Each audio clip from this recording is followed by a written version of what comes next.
세월호 참사 당일 3등 기관사는 4월 16일 아침 8시 직전부터 30분 동안 기관실에서 의문의 행동을 했습니다.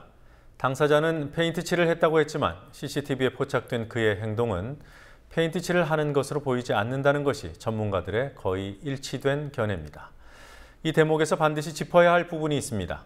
검찰이 수사를 안 하고 지나쳤지만 이준석 선장이 당일 아침 8시를 전후해 의문의 통화들을 했다는 사실입니다.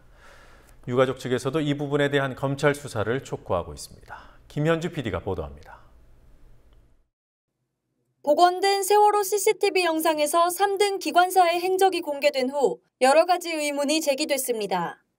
3등 기관사는 검찰 조사에서 사고 당일 아침 8시쯤부터 30분간 기관실에서 페인트 칠을 했다고 진술했지만 영상에서는 다른 작업을 하는 것처럼 보였기 때문입니다.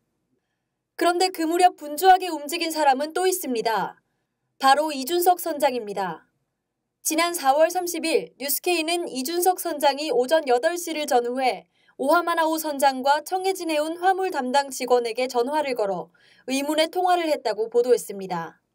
당시 통화 시점을 7시 30분과 8시 20분으로 보도했지만 정확한 시각은 7시 46분, 8시 26분이었습니다.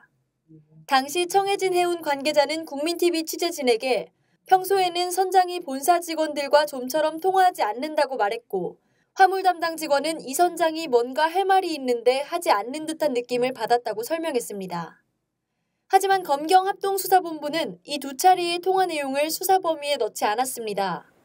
수사본부가 이준석 선장 등 승무원들이 청해진 해운 측과 했던 통화라고 밝힌 7번은 모두 세월호가 침몰 중이던 9시 이후의 통화였습니다. 당시 수사본부는 9시 이전 통화 내용을 수사 범위에서 뺀 이유는 9시 전에는 의심스러운 정황이 없었기 때문이라고 밝힌 바 있습니다. 그러나 세월호 내부 CCTV 영상을 통해 9시 이전 3등 기관사의 의심스러운 행적이 드러난 이상 모든 통화 내용이 수사에 포함돼야 한다는 지적이 나옵니다. 일단 검찰의 공소장은 급격한 변침이 이번 침몰 사고의 원인이라고 규정하고 있습니다.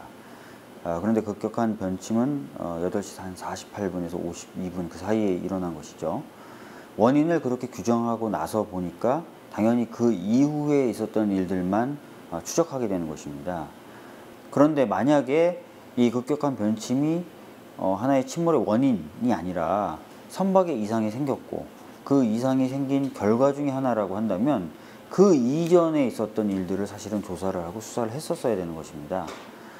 이준석 선장의 통화 내역도 검찰은 9시 이후의 것을 대상으로 해서 했는데 역시 이것은 급격한 변침이 침몰의 원인이다라는 전제 하에서만 설정할 수 있는 수사 범위인 것이죠.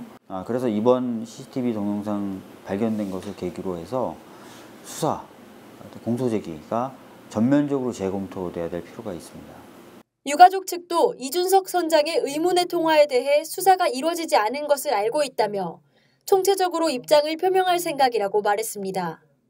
물론 지금 상황에서는 단정지어서 얘기하기는 어렵지만 충분히 그 이전에 무언가 이상이 있었다고 하는 정황들이 충분히 있습니다. 저희가 검찰 수사 또는 재판 과정을 면밀히 지켜보고 있는데 좀 미흡한 부분들이 조금씩 보입니다.